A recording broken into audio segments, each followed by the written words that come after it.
We got yet another disturbing glimpse of where the GOP is headed this week when Donald Trump endorsed Sarah Palin for a seat in Congress and Matt Gaetz accused the military of focusing too much on wokeism. Meanwhile, President Biden proposed a new billionaire tax aimed at reining in America's massive wealth gap. For more on this, it's time for a closer look.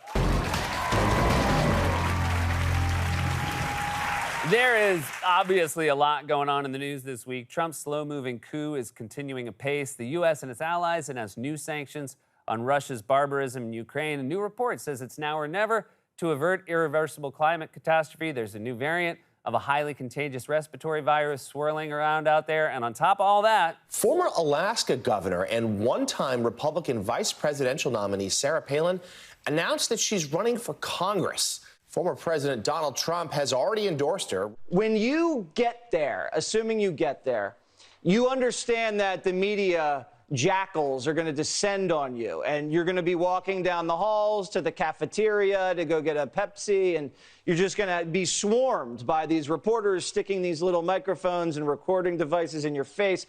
Governor Palin, Congressman, are you prepared for that onslaught? Because it's going to be pretty vicious. I would never be so cocky as to say, bring it on. But, yeah, I anticipate that when I walk down that hall to get my Diet Dr. Pepper, sure, the jackals are going to be there doing their jackling. So if you've ever stood in front of a Coke machine and wondered what kind of lunatic drinks Diet Dr. Pepper, but yes, jackals will do their jackling. And by the way, if you want to know what a jackal does, I'm the guy to ask. What they do is leave nitpicky complaints in the YouTube comment section that I then respond to in our Emmy-nominated series, Corrections,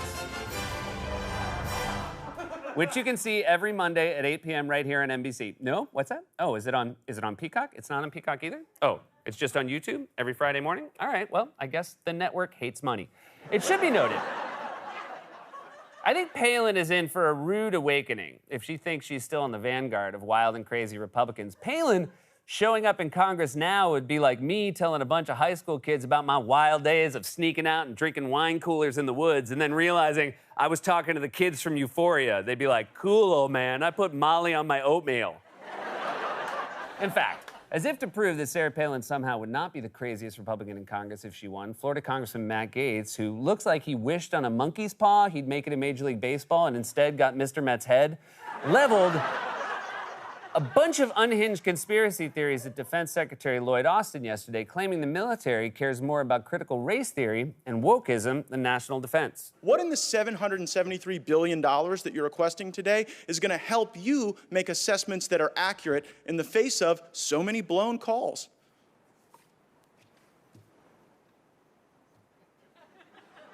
You've seen what's in our budget. You've seen how the budget matches the strategy, and so I'll let that speak for itself. Everyone else in the world seems to be developing capabilities and being more strategic. We got time to embrace critical race theory at West Point, to embrace socialism at the National Defense University, to do mandatory pronoun training.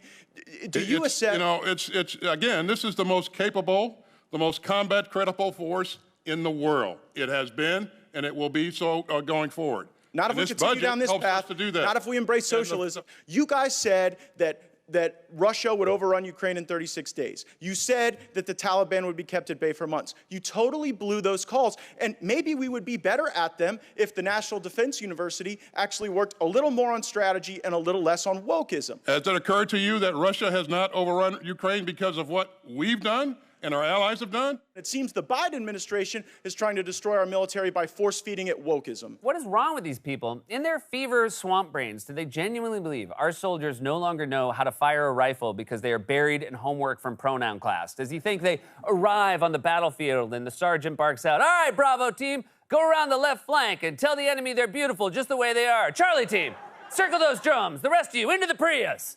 Also, I would just like to point out, I have no problem with tough questioning of our national security officials, and I'm all for cutting the defense budget. It's massively inflated, and we could absolutely spend it better elsewhere, but that's not even what the scam artists like Gaetz are asking for. They just want to whine about wokeism and critical race theory. They don't actually want to cut defense spending, as Gaetz made clear in this part of the exchange, where he claimed we were behind on a certain type of defense technology without providing much proof. We're behind in hypersonics. We failed to deter Russia. Last year, So China what do you mean we're behind in hypersonics? How do you? Okay, who's ahead in hypersonics? How do you make that assessment? I don't know.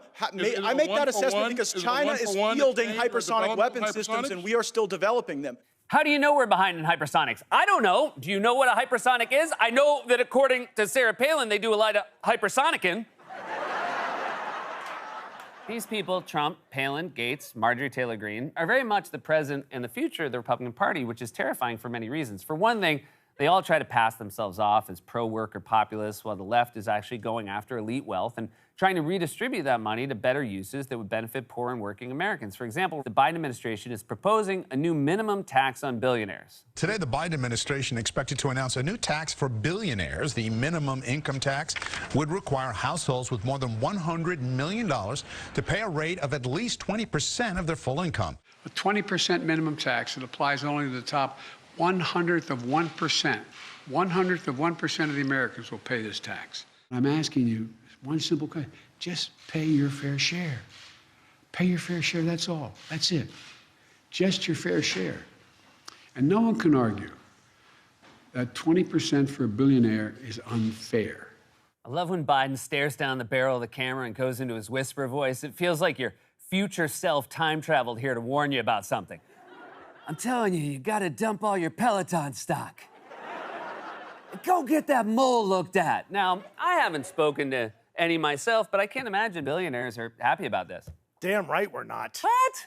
Wally, you're a billionaire? How? Seth, 20 years ago, I was visited by my future self, and he told me to buy Amazon stock. Well, why didn't you tell me? Well, my future self told me you couldn't be trusted. Well, I'd like to have a few words with your future self. That's me. Present-day Wally is the future self that talked to me 20 years ago. I don't want to waste another closer look talking about time travel with you? I told me you'd say that.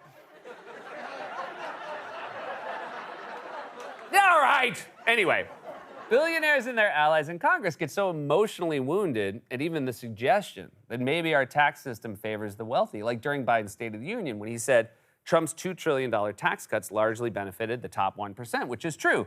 And Republicans audibly booed, leading to an awkward moment where Chuck Schumer preemptively stood up to clap the next line, but was interrupted by the Republican booing. Unlike the $2 trillion tax cut passed in the previous administration that benefited the top 1% of Americans, the American Rescue Plan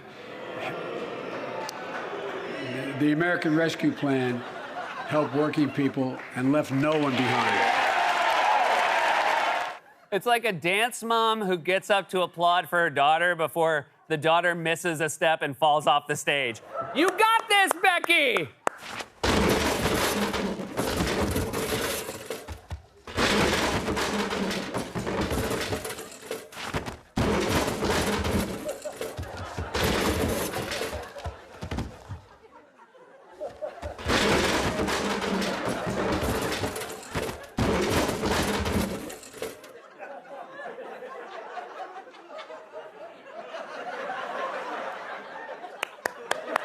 Now, this new billionaire tax would essentially be a tax in part on unrealized gains on things like stocks you own but haven't sold yet.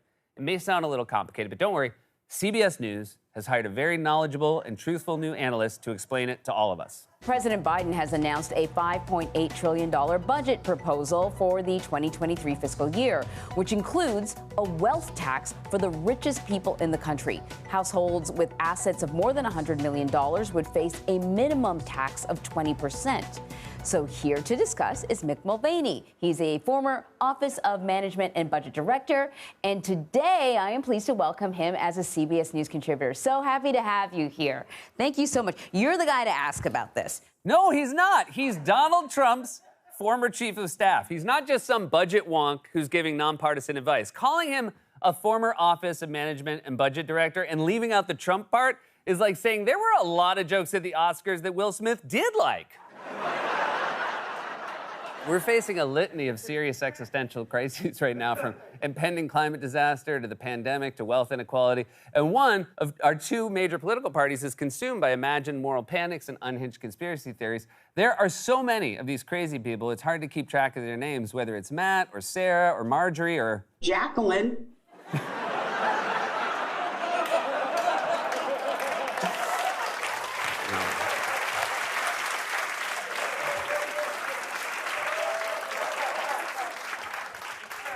This has been A Closer Look. God's Love We Deliver cooks and brings over 2 million meals a year to men, women, and children living with HIV, AIDS, cancer, and other serious illnesses, and they need your help now more than ever. If you're watching this online, you can hit the donate button. Stay safe, get vaccinated. We love you.